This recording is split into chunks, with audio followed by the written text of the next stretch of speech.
Alright guys, hello once more and welcome to another English update. I will try and keep this one a little bit shorter. I noticed the last two went to around 7 minutes, so I apologize for that. If anyone was hanging around thinking, come on, when's he going to get on to the fifth one? Yeah, I apologize for that. I'll try and keep it snappy. No particular comments before we get started on this one. I hope you guys are still enjoying these though. I haven't received so many messages, so please do get in touch and just let me know if you're happy for me to continue doing this as such. I do have a couple of ideas about potentially adding something to the video format, but I really don't know much about video editing, so if that does come, it'll be further down the line. So the question, I guess, is, yeah, shall I just keep doing these? Are you enjoying them? Anyway, so the first one for today is a sort of full sentence which you can learn or remember to say, which is nobody said it was going to be easy. Nobody said it was going to be easy.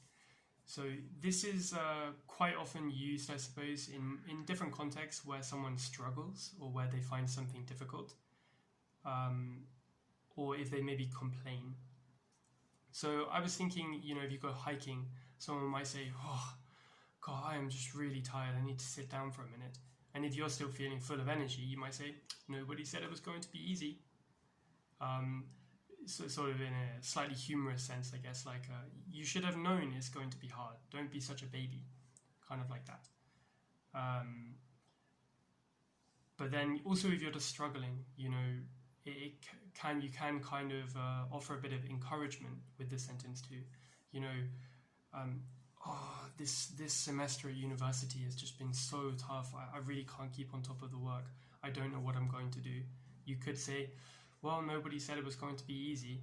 You're just going to have to push through and continue to work hard, maybe take a couple of days out and then get back to it. So in that case, I'm kind of acknowledging that it is hard, but you should have known, again, that it was going to be hard from the beginning. Number 2 is a really helpful word, I think, part ways, which came up way back on Thursday or Friday last week. So quite a lot of people obviously know the word break up. That's commonly used when two people in a relationship don't want to be together anymore and they break up.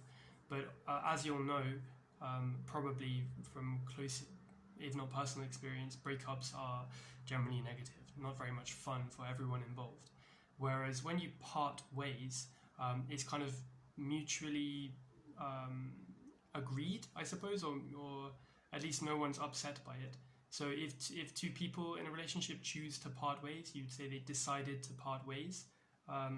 You might be a little bit disappointed maybe, but there's no sort of strong sense of that sort of pain or hurt. And part ways can be used in many different contexts too. So for example, two companies might be discussing a merger, but then eventually decide to part ways and move away from the deal because maybe they couldn't see eye to eye. There might be two people who work together. I'm thinking that there used to be a couple of personal trainers in the town near me who used to work together, and then they parted ways because one of them went on to do a different thing and the other one went to do his own thing. So there was no problem there. They're both still friends, I guess, but they decided to part ways, not break up in that case. Number 3 is positive energy. Positive energy is kind of hard to describe, I guess, when you talk about energy. What is energy? We often talk about someone having a certain positive energy or bringing a lot of positive energy. So if you have a friend who just bursts into the room and starts joking and smiling with everyone, cheers everybody up, then they brought a lot of positive energy with them. You would say that they have a lot of positive energy. You could maybe even ask someone to bring some positive energy. Like, we really want everyone to bring positive energy to the meeting tomorrow. We know it's going to be a really long one, but let's just kind of work through it. It needs to be done. We want everyone on team and focused. Something like that. I don't know. Positive energy. Number 4 is keep in touch. I think this one some of you might know already. So I suppose just take this as a reminder that when you want to stay in contact with someone, we would commonly say as native speakers, keep in touch. For example, oh, let me get your phone number before you leave, and we'll have to stay in touch, or we'll have to keep in touch. How can I contact you if I want to keep in touch?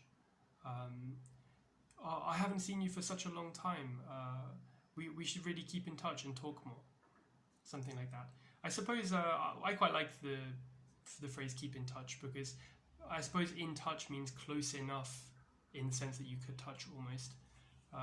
So even though you're separated from people by long distances nowadays, you can keep in touch through phone, email, video call, whatever it might be. And number 5 then is put me off.